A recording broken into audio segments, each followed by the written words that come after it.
Ettaka lino lyamuweebwa mu 1977 eddakiika ekyapa ekyo tewali endagaano tewali agigaanyi ate ne tugamba ddala mu mwaka gwa 2014 yakigaba nga kiri witinesi ne LC ekyapa kikino ekigaba byebyo byokka bye tuliko tetuli ku royalties.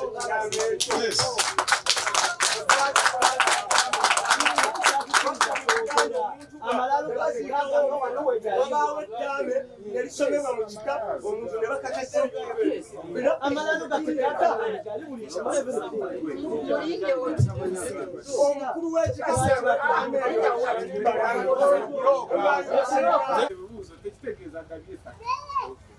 Kati abadde ababuuza ategeere kati okwekalakaasa nako tetutwala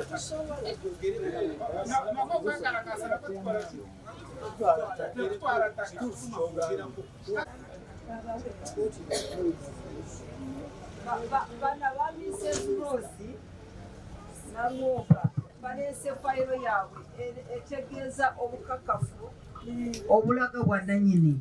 Kati mbadde nsaba mu abachalenji nga byebawadde minisita. Nzize okutangaza ku nsonga za wano.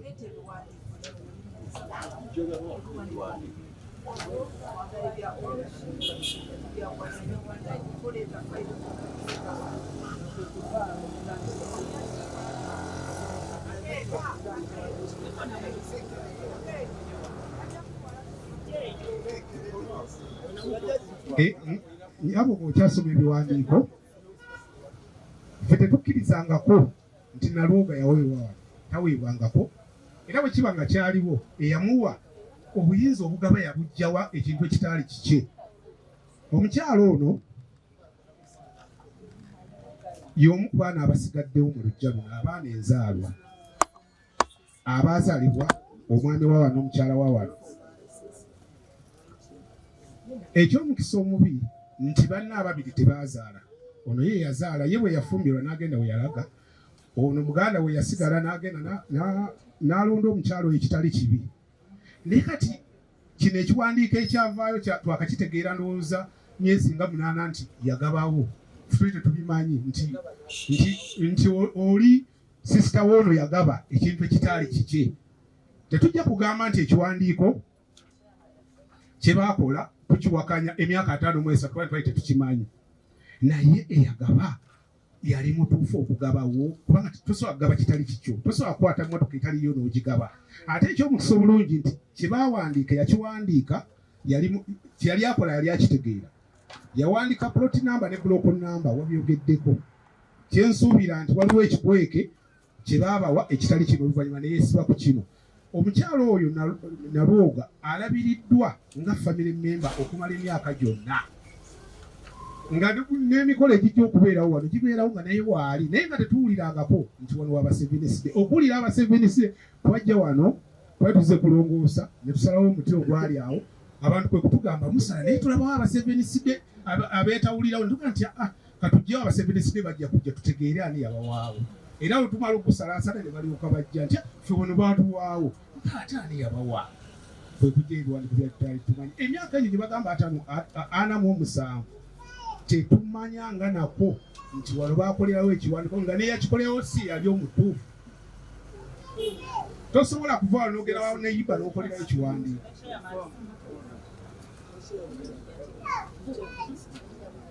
Bulindi bwe yakiraze ekkanisa si nzibe ya ttaka naye kyatuleetera okukkiriza okugaba okwo bye bino wammanga.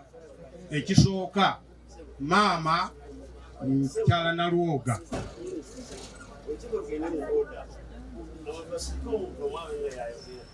mukyala Nalwoga Rose bwe yawa ekkanisa mu mwaka 2. Newankubadde nasabye RDC n'anfa luli n'embuuza ebibuuzo nga njagala clarity.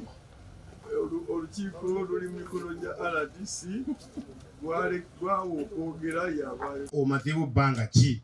N'atugamba nti okuva mu 1977 lwe nakolerwa endagaano endaga okuweebwa era ebbanga eryo lyonna mbadde wano. Ne tugamba katugende ku LC chairperson mukulu Musisi naye akyaliwo era yakulembera n'agamba nti kituufu oyo mutuuze wange ebbanga eryo lyonna. Nange bwe bandeeta wano ne ngamba ebiwandiiko tuteeka okubitwala mu Buganda Land Board tufune ekyapa ne ku bulabirizi.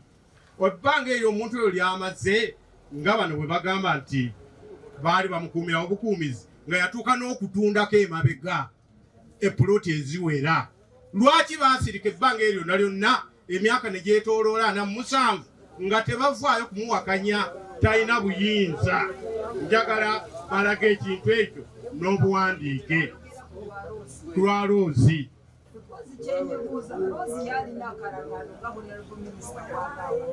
Ndiwa wano jjajja wange ono yazaala maama, yazaalirwamu omugenzi Mikayiri w'Ayitidwa n'amuzaalira wano. We baazaalibwa abaana 3, Beatrice ne Joseph muliro yali jjajjaffe, era omusika wa Mikayiri w'Ayitidwa jjajjaffe yasulanga awo nga nze nsula mu nnyumba eno ne maama oyo. Jjajja bwe yali erukerere nze ono nabeeranga wano era nga nsomera ku layaati wano ku Kigenda kalenda. Nga jjajjaffe muliro tanava mu nsi yali akolera wa Musabodde ekatwe. Bwe yali akola ki? Bwe yali abeera ng'era tuva mu nnyumba eno. Eno ennyumba gy'agamba nti yagizimba bagyonoveetinga bw'onoveetinzi. Jjajja bwe yafa teyalaama. Teyalaama. Yafa kibwatukira accident. Jjajja afa teyakola ki?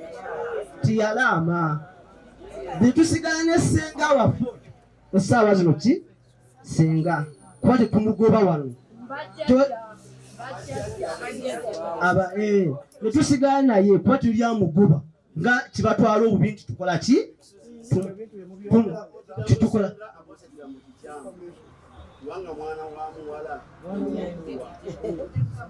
Leka njogere tonyingira bamu abamu abatukyaka nsaba busabye ensonyi bakama bange. Owulira ennyumba okunashoborekerwa bweba mwagala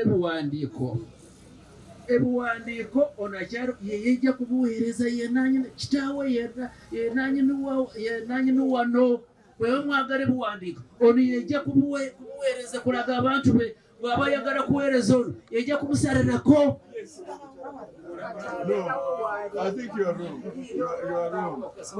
The owner, the one who was here.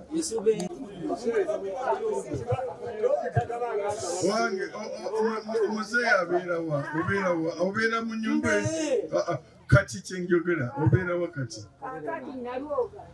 Gwe obeera wa? Obeera wa? Obeera wa? Obeera wa? Ate onagamba ali mufumbe kati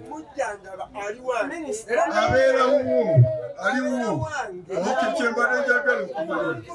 Okay. Amateeka ku kugaba ekintu kyonna gali gatya? Banange, omuntu bw'oba oli mulamu oli wa ddembe okugaba ekintu kyo. Oba okiwadde wa luganda wo oba si wa luganda wo, oli wa ddembe okugaba ekintu kyo. that is eryo freedom eya munnayuganda yenna bwe kiba kityo oli wa ddembe okukigaba.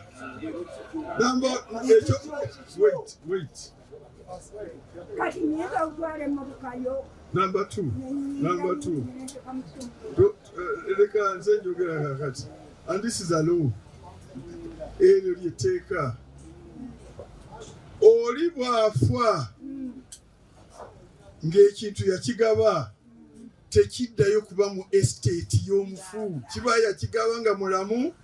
It is not part of the estate. Kiba tekikyali mu estate. N'ekyo omuntu yenna bw'ajja ng'akirireetinga ku estate tibyawano omufu byaffe.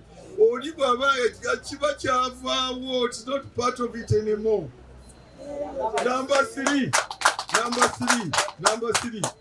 Bw'oba ng'oli yalina ettaka, for example, nerimuvaako okumala emyaka 12, emyaka 12 ne giyitawo, etteeka lya Limitation Act litugamba nti oba tokyalina buyinza genda mu kooti kulisaba. Court by limitation. Kakati gino emyaka kasookedde onabeera okuva 7 giri myaka nga 4 plus. Gisukka mu myaka 12. N'olwekyo wano waali waba wafuuse wawe bayiro. Eryo tteka oba waali oba taliiwo etteeka bwe ligambe. Arrest this man and get him if he's disrupting. DPC, if this man is disrupting a peaceful gathering, arrest him and charge him. I can't stand here with standing authority and he's disrupting. I'm saying if this property has been owned by this lady for more than 12 years by the Limitation Act Section 5, nobody can come and claim that land. Under Section 78 of the Registration of Titles Act, this lady can apply and get a title on that land or that shrine. That's law. I have a document here, and the law is very clear. When a matter is reduced into a document, you rely only on that document unless that document is shown to be a forgery or is not clear. Then you look for other. This one is very clear. Number 3, I have a document here signed on 18th November 2014. That's more than 10 years ago, roughly 10 years ago. Affirming that she has been here always, which corroborates the first agreement, the first document, that this is her property. She has been here. Accordingly, I want to declare, depending on the law and the evidence adduced here, that she's the rightful owner of this land. And buli muntu yenna nagezaako kumuteganya ndagira DPC mubakwate, because those are trespassers.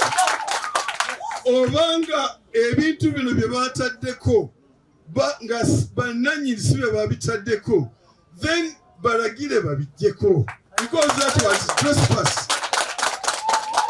And also omuntu bw'aba n'ekikye by law ali free okukigabira yenna gw'ayagala, era oba bw'aba yakigabira ba Seventh Day, etteeka limukkiriza okugaba ekyo ekikye. Era wano mbalaze document is here. Abadde wano okuvala emyaka 4 plus. By law tewali muntu eno oba relative oba muganda we oba muki, tewali anybody Section 5 of the Limitation Act who can bring a case in law to recover that land. Mufiiriddwa ekyo kifu. Tujja kugoberera amateeka.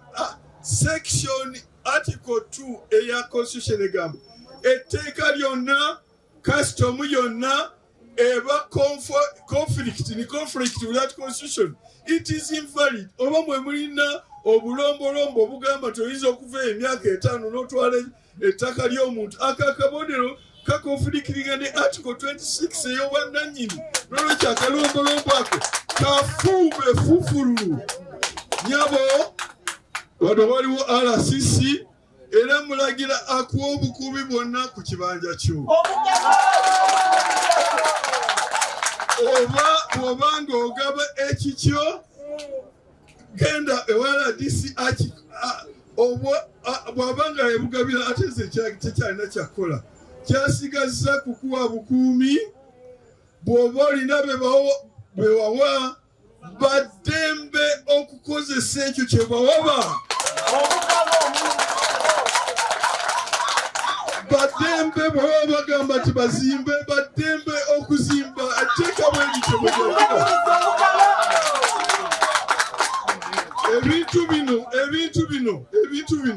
ebintu bino bikolebwa amateeka si kuwoggana si kutabula kuŋŋaana si bigambo mateeka facts and law based on the constitution. Tuli mu rule of law.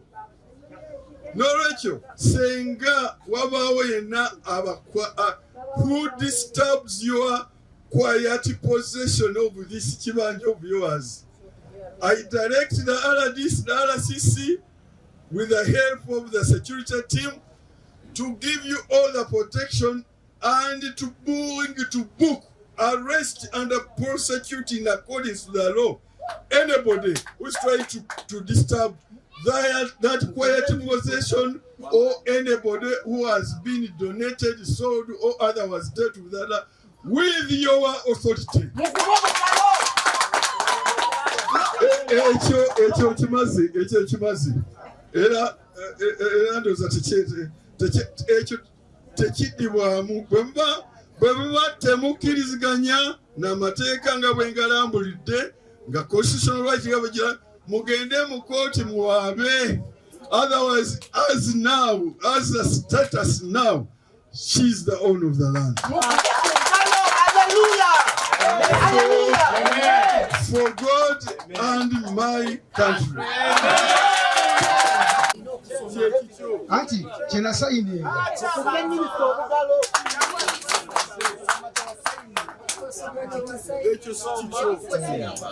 So much, you know.